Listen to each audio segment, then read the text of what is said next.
The rock spider isn't the only predator around these parts with stealth and speed. The Lichenbark Mantis gives the spider a run for its money.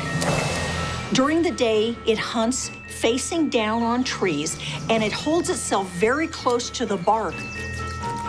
So it can sit out there in the middle of the day hunting and not be noticed. Unlike most mantids, the Lichenbark Mantis has a short, stubby body. But extra long legs make it quick off the blocks. This is such a fast little mantid. They really are pretty bold, and if they're threatened, they just zip away from the predators. Very little escapes the mantid's cold, unblinking gaze. Enormous compound eyes, also colored to aid camouflage, are supremely powerful motion detectors. They move their heads from side to side to give them more binocular vision. And if something moves, they're on it very, very rapidly. It doesn't need great vision to spot this potential meal. A bright green Katydid is like a blazing neon sign over an all-night diner. Super sharp mandibles tear it to pieces. It's fast. It's stealthy. These mantids are cool. But this cool cat is about to face a far more formidable foe. The rock spiders come prowling for fresh meat.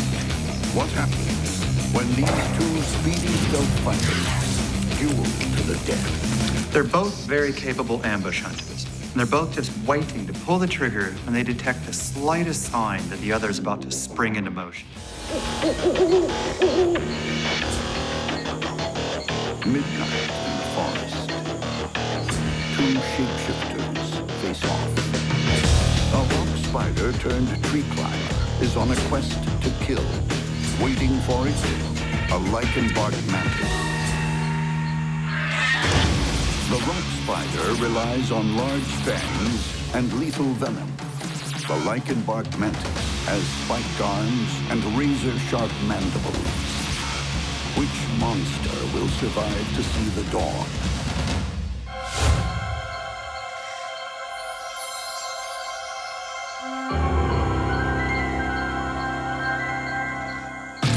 The spider's first move is her first mistake, giving away her position. The mantis's keen eyes are now trained on the intruder.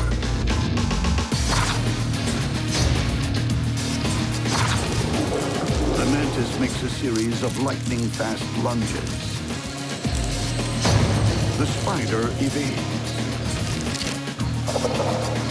The difference between life and death here is reaction times measured in milliseconds. It's a deadly game of cat and mouse, each trying to gain the upper hand. This time, the mantis snares a leg, but the rock spider slips away once more. The spider knows she's in trouble.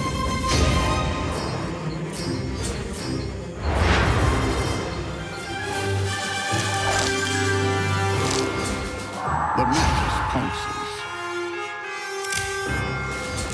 The rock spider throws off a leg as a life-saving decoy. Well, there's no turning back now. The mantis truly has the upper hand. There's no place to hide. The mantis charges. Raptorial legs clamp shut. Spines bite down on flesh. Outpaced, the rock spider is beaten at her own game. I've got to admit, on this one, I was sure that the rock spider was going to get this mantis. The spider doesn't have time for regrets. In a blur of slicing mandibles, the mantis helps the rock spider achieve her final and very convincing vanishing act. I would comment on the aftermath, but there's nothing to comment on. The rock spider has totally disappeared from the face of the earth. In the bug world, there's no such thing as a G-rated monster movie. On every blade of grass, on every leaf, on every tree, there's a killer plot just waiting to be played out.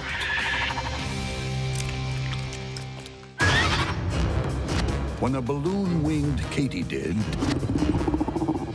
takes on a tree centipede, it's a battle of the bad guys, with only one winner.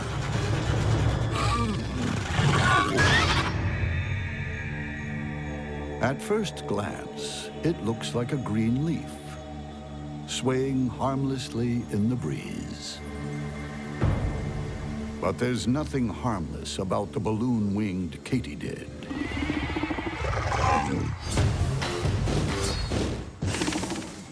The simplest way to describe the balloon-winged Katydid is that it's a mobile leaf with razor-sharp jaws. It's an ambush hunter with a very straightforward attack strategy. Rush, grab, tackle, eat alive. As a hunter, the balloon-winged Katydid has it all. Long antennae to detect prey and danger. Huge hind legs for jumping and kicking. But up front is the serious weaponry. There are 2 rows of massive spines on the front 4 legs, and the balloon-winged Katydid basically uses them to pin the prey down in a spiked cage. The hug that holds becomes the kiss that kills. A fellow Katydid is easy meat. Legs, wings, head, gone. But what will happen when this ambush hunter crosses paths with the freight train of the forest? This is a killer with a need for speed. A tree centipede that's as long as it is ferocious. The tree centipede is in the group Scolopendra, and the Scolopendra are the largest of the centipedes. This one can be anywhere from 3 inches to 6 inches in size. This is a good-sized animal, about as thick as my thumb.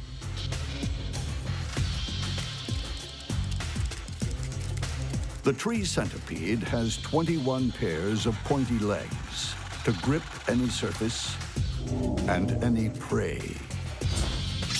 Plus 1 pair of venom claws that plunge into its victims' bodies, injecting fatal neurotoxins. Of all the animals in my lab, it's the centipedes that are the scariest animals because they can just climb all over the place, and they do it fast, and they've got a strong venomous bite. It's a hyperactive carnivore with a big appetite. So a large Katydid should be an easy snack, but don't count on it. The balloon-winged Katydid isn't one to run away at the first sign of a predator. Remember, this is an animal that's used to winning fights. What will happen when the prize fighter meets the runaway train?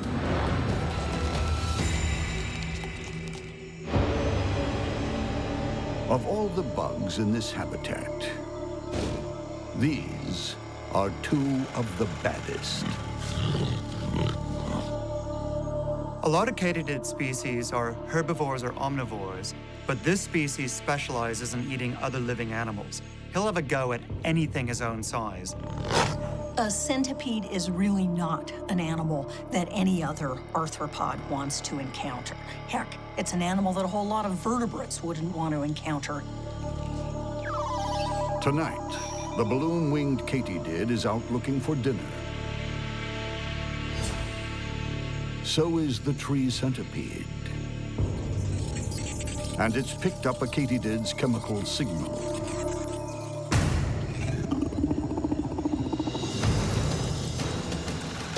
The centipede storms in, but stops.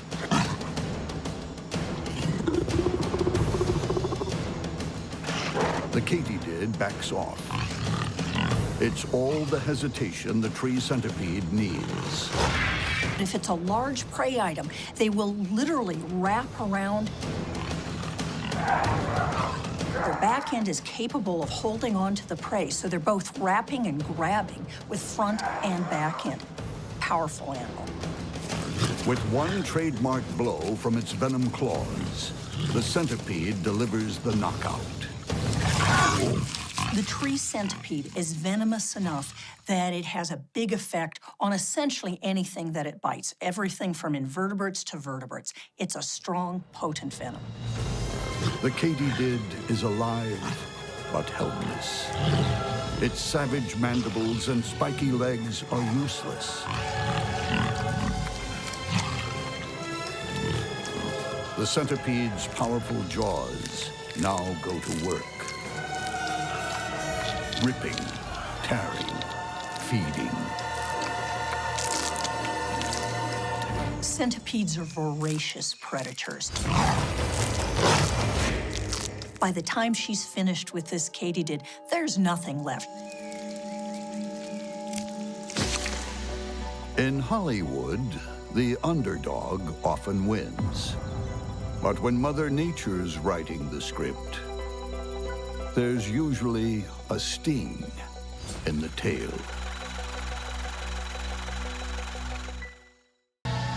With a glossy black carapace and white spots, it's not hard to guess how the Domino Beetle got its name. This mean fighter comes from a family of belligerent beetles. They are good predators, and they'll do what it takes to get food, whether it's stealing food, pillaging food, or killing food. The domino is the hyena of the bug world. An unfussy carnivorous scavenger, happy to chow down on any creature, living or dead. Its prey are mashed by mandibles that are more powerful than they seem.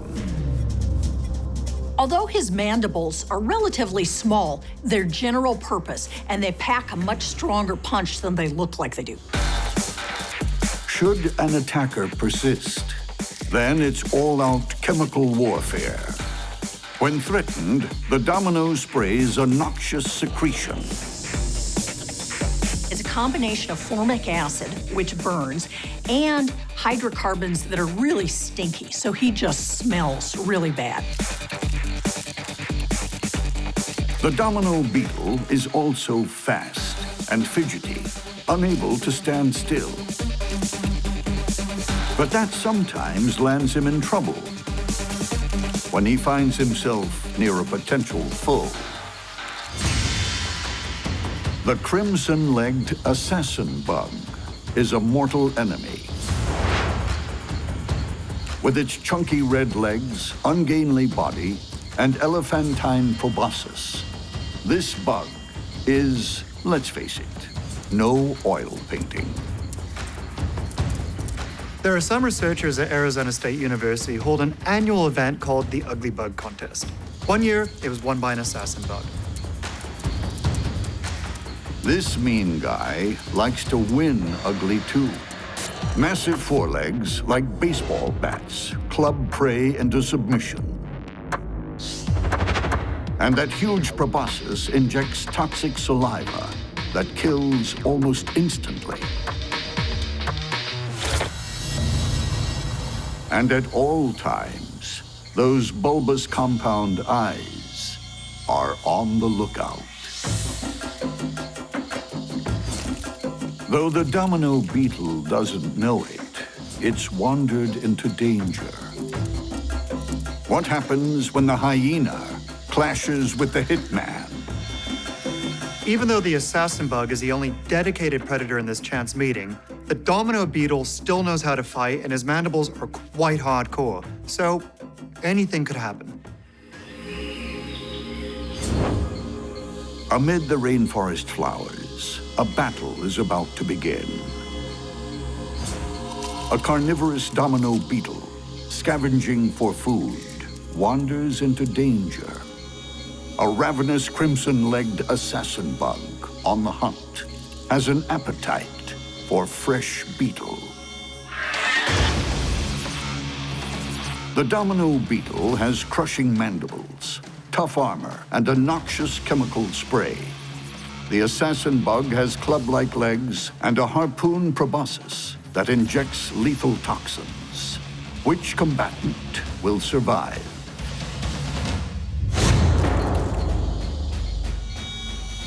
The hyperactive Domino Beetle has stumbled into trouble. Its movement has attracted the assassin. At the last moment, the Domino sidesteps a deadly blow. This Domino Beetle ought to avoid that assassin bug, but it's such a hyperactive animal, I don't think it's going to back off. The Domino returns. This time, the assassin makes the first move and gets a nasty surprise.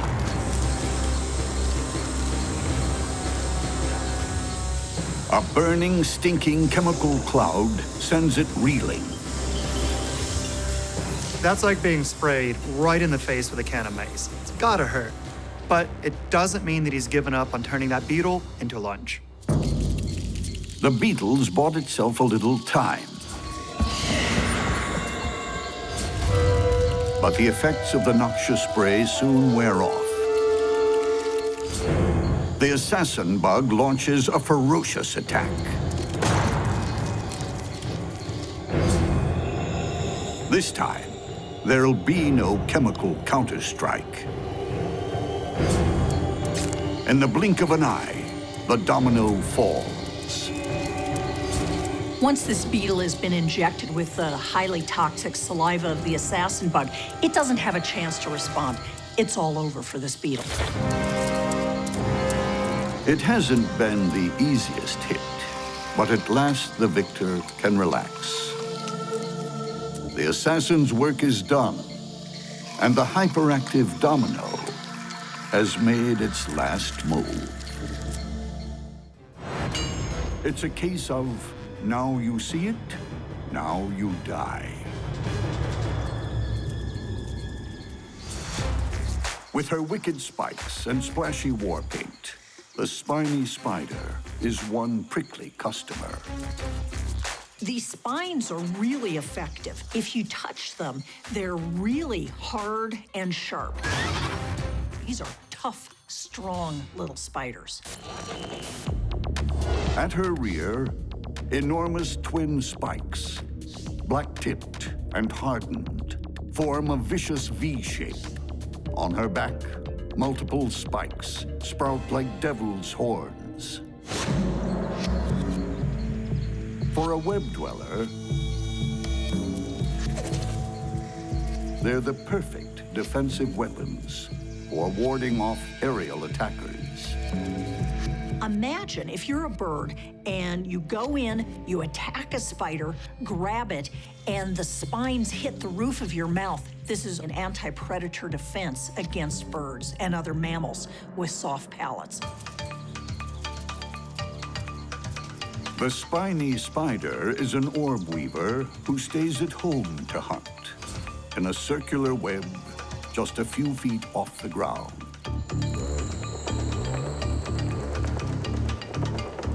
A trapped horsefly poses no problems for this predator, except maybe for some short-term dizziness. It's struggling very strongly, kicking and shaking and trying to get out of the web. But the spider is a tough little devil.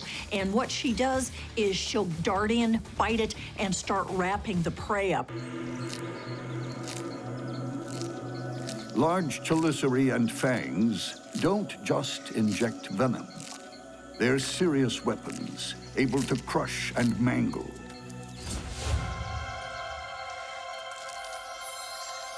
Not far from that scene of carnage, another assassin hides out in the open. The crab spider is a master of subterfuge. Her entire strategy is to be like wallpaper, to blend into the background. Mottled markings and a gnarled body make the crab spider all but invisible to other bugs. This well-disguised warmonger wastes no energy, remaining motionless until the right moment.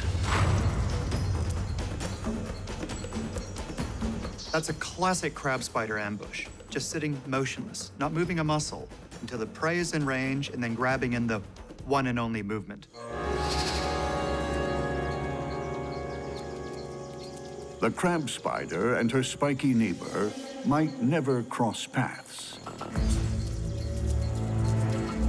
But today, the spiny spider has decided to start demolishing her own web. At dawn, they start putting up their web, and at dusk, they'll take their web down. And this is largely to replace the glue.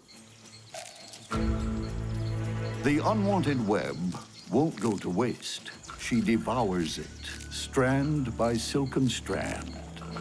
They eat the silk, digest it, and are able to recycle the proteins. 80% get recycled and reused in the next web. But until she builds a new web, she's exposed and vulnerable. What happens when she runs into a cleverly concealed executioner?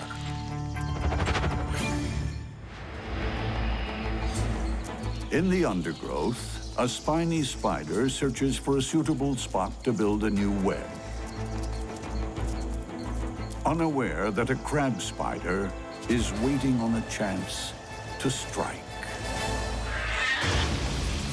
The spiny spider has large chelicerae and long fangs that crush.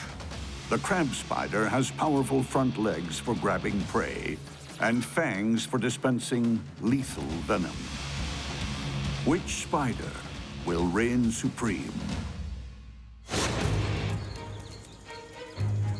Separated from her silk fortress, practically blind, the spiny spider is at her weakest. She's not picking up all the vibrations from her web that give her an enormous amount of information. But the crab spider is perfectly positioned. Camouflaged against the branch, waiting for a victim to walk into her trap. That's the power of sitting still in the bug world. While the other animals aren't noticing you, you're conserving your strength in order to be able to kill them. The spiny spider walks straight into an ambush.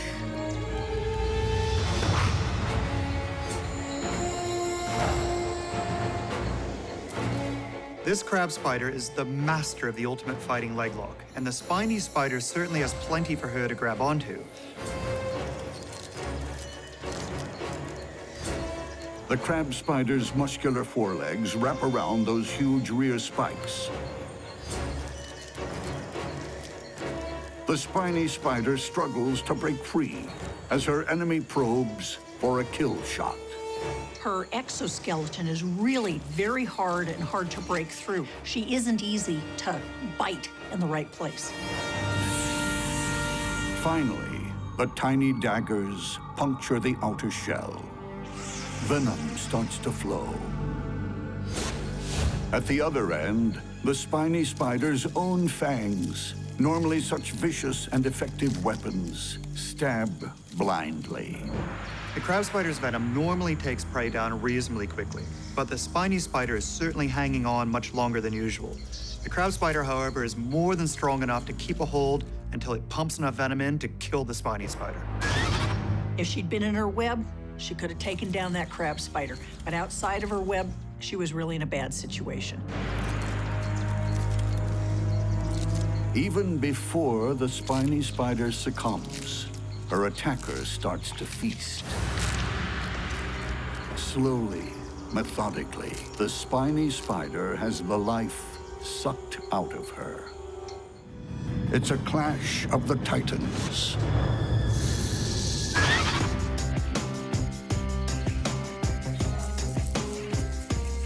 If an army is only as strong as its weakest soldier, then a squad of jumping jack ants is a force to be reckoned with.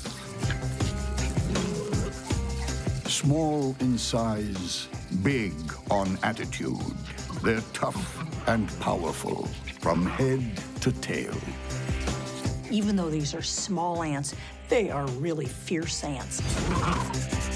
They've got a strong, potent sting that really packs a punch.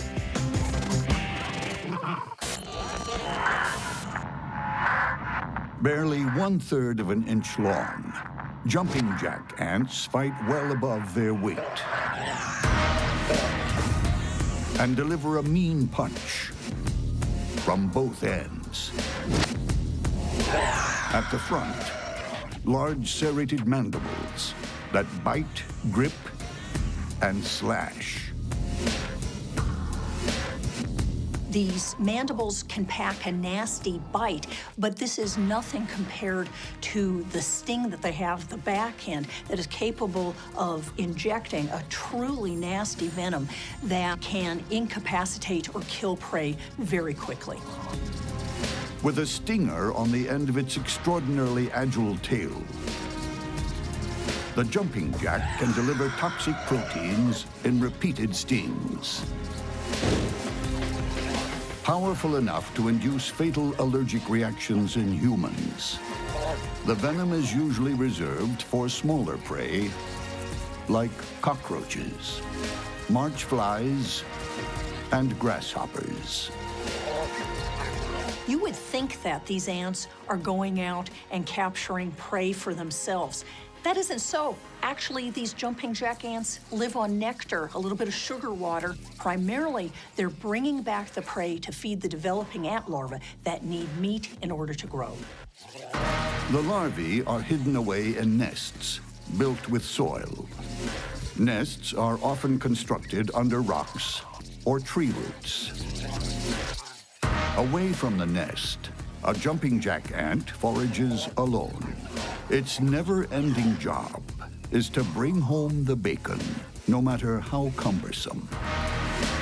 It's a pit bull and pack horse rolled into one. These jumping jack ants are really strong ants. They can be grabbing prey, holding onto them with their mandibles, and at the same time, even as the prey is fighting them, they can keep moving them gradually toward their colony. The jumping jack ant has one more astonishing skill.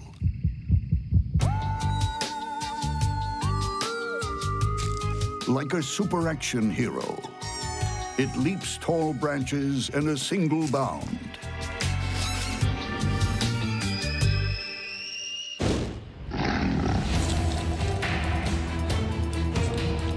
But it's not the only bug in this forest with superhero status. The green-bellied Huntsman is an arch-villain, not afraid to show its true colors. If you look at this spider's belly or the joints of its legs, you'll see that it's a beautiful blue-green color. That's because they have a very different form of blood than humans, and they use this blood to pump up their legs, and if the blood pressure drops, the legs will go limp, just like a hose would when you turn the faucet off. With their hydraulically assisted takeoff, green bellies are super fast, all-terrain hunters with the will to kill. This huntsman also keeps a low profile. Camouflaged 1 minute, prowling the next. A stealthy loner in search of other speedy spiders. This unsuspecting wolf spider is taken down before it knew what hit it. The green belly's vicious fangs rip into its body, mashing it up. The green-bellied huntsman's fangs are large and powerful. So once they've been driven into a prey, there are no second chances. For an accomplished hunter, a large, solitary foe is an easy target. But what happens when the green flash encounters a warring gang of jumping jack ants? It's facing a bunch of pesky little ants. There's not much to bite onto, and even if it kills one or several, there's more coming. On the forest floor, a low-slung superhero is about to face a team of brutal base jumpers. Big mandibles, good vision, and they jump. And they're able to jump relatively long distances. The thing is even though these are small ants, they are really fierce ants. This is jumping jack territory. An underground nest and a patch of forest where they forage for food to feed their larvae.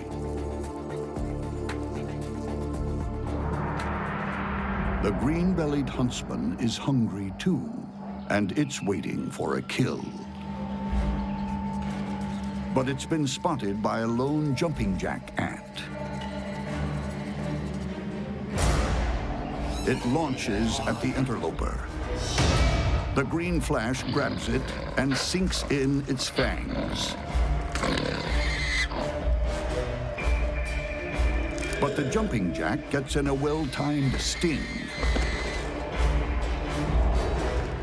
Toxic proteins, 4 times more potent than bee venom, target cells in critical organs, partially paralyzing the huntsman.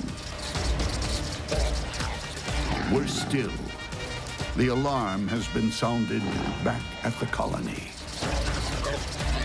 More ants rush in. The spider manages to crush one in its jaws, but has been stung again. Jumping jack ants are really quite aggressive, and they're not going to back off just because a single ant has been killed.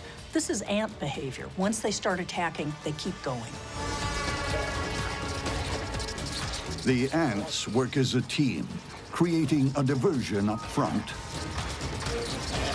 while one stings the disabled spider from the rear. Even more powerful venom floods into the green belly's body.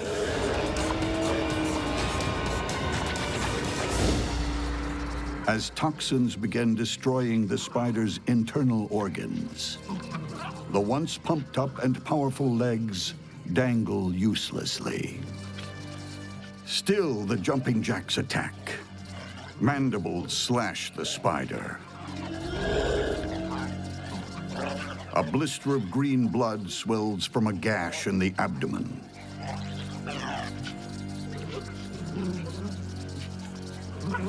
Still attacking with their razor-sharp mandibles, the jumping jack ants lap up the green belly's lifeblood. And we thought only vampires drank blood. The ants are lapping up the spider's blood without a second thought. This is a very undignified way to go out. Like a team of undertakers, the jumping jack ants began removing the body. The victory feast will be held back at the colony. The advantage of being a social insect is that many animals can help carry the spider back to the colony. In a bug battle, there's no such thing as an invincible superhero. Make one slip and you're dead meat.